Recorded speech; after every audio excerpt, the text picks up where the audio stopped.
Okay, do a quick video. This is on the Airidus CROM. So this is the co-witness ready optic mount. This is for a Beretta 1301 tactical. This is the one for the Aimpoint. I believe it says it's for the Aimpoint T1, T2, or H1 and H2. And they also have one for the RMR footprint. So I recently purchased a Beretta 1301, and it comes with the ghost ring sights in the back and a post up front. Everybody knows what those look like. And I noticed a lot of the videos, a lot of guys were running an optic on there.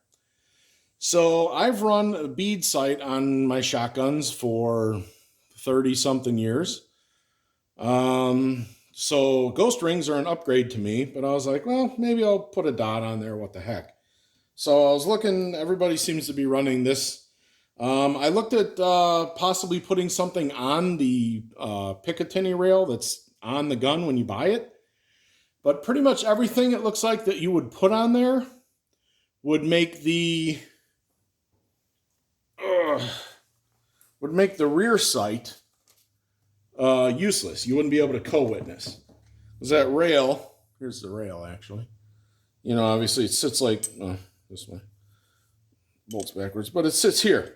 So pretty much anything I looked at that would sit on top of here would be too high to look through this back sight to see your front post. So you couldn't do a co-witness like you would on most rifles and stuff. So this seemed to be the way to go.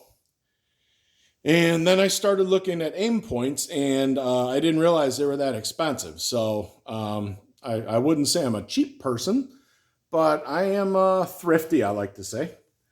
So I was looking around, and the aim points were, you know, $700-800 or whatever, which, like I said, I don't even think I really need a dot sight on the shotgun, but it's just something I was looking into.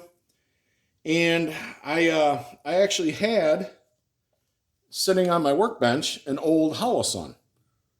This is a 503 GU Elite. And I think this is 3-4 years old. I don't know if they make this model anymore. I think it's a 503 CU, I think they call it now. But anyhow, so I had this sitting on my workbench from a gun that I don't have anymore. And I was thinking about, buying a piece of like a 1/4 inch, like aluminum bar stock, and drilling out the holes so I could mount this onto that and then put it on top of the gun. And then I was looking at some websites, and I was curious about the footprint that's on this sight or sight mount.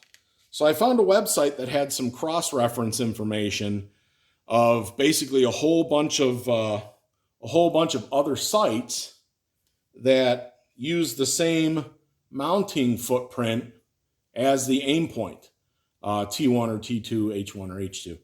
So it said that the Holosun would fit.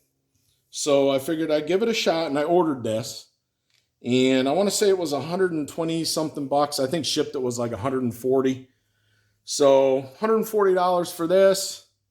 Like I said, I had this already sitting on my workbench just collecting dust, not doing anything. So to me, I consider that free. So I was like, all right, cool. So I brought it home, and I put them together, and I was like, woohoo! They fit perfect, right? The mounting holes line up.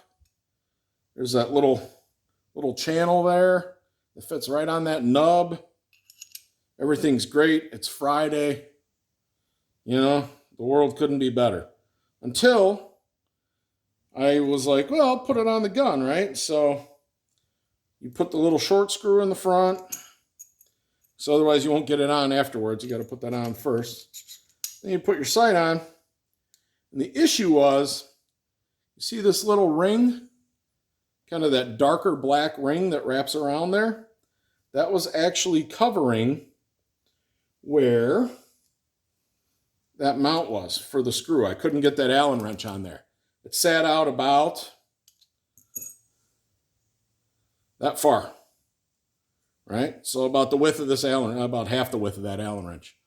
So the conundrum, do I sell this secondhand, like throw it on eBay or put it, you know, on arms list or something, or do I keep it for something I'm going to do later? Do I buy an Aimpoint? Well, my solution, because like I said, I'm a thrifty person. Like I said, this was free to me because I already had it. So what I did is I took a file. I just took a round file and I filed enough out of this piece right here to where when it's on here now, yeah, man, I can actually get this in there and I can turn it. All right, so hopefully you can see that screw is actually turning right there. So just by, like I said, just by taking out a little bit of material on this, and it's aluminum, so you zip through, oh, sorry. You zip through it super easy if you have a decent file. I just used a round file. Like I said, it took out about a half a width of this Allen wrench, and now I have enough room to mount it. So if you're looking to upgrade your sighting system, and like I said, this is for the 1301, the Beretta Tactical. I saw mounts for, I think, a Remington 870, and I think they might have one for the Mossbergs too, like the 590 or 500 or whatever.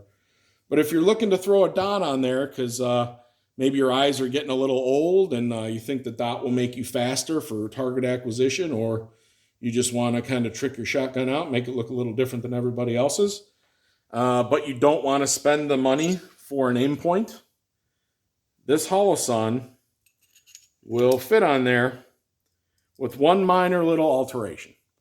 So if you're willing to take a little file to this, you could always use some of that like instant blue or a little bit of black paint or something if you wanted to touch that up to make it look pretty. But it's aluminum, so I mean it's not going to rust or anything. And nothing's really going to be, you could smooth this out with a little sandpaper or something, but the way this sits so tight to here, I don't think anything's going to be getting caught in there as far as your sling shouldn't be anywhere near here. But as far as when you're wearing it, like, you know, if you're wearing it like with a chest rig or something, I don't think anything would ever catch on that. But you could always deburr it a little bit, make it pretty, throw a little paint on there or something if that's your thing. But so the way I'm looking at it is for $140 for the sight and 30 to 45 seconds with a file to make that work. I now have a dot sight that I can put on this Beretta that is a whole lot cheaper than buying a new Aimpoint, and it just took a little bit of time to make it work.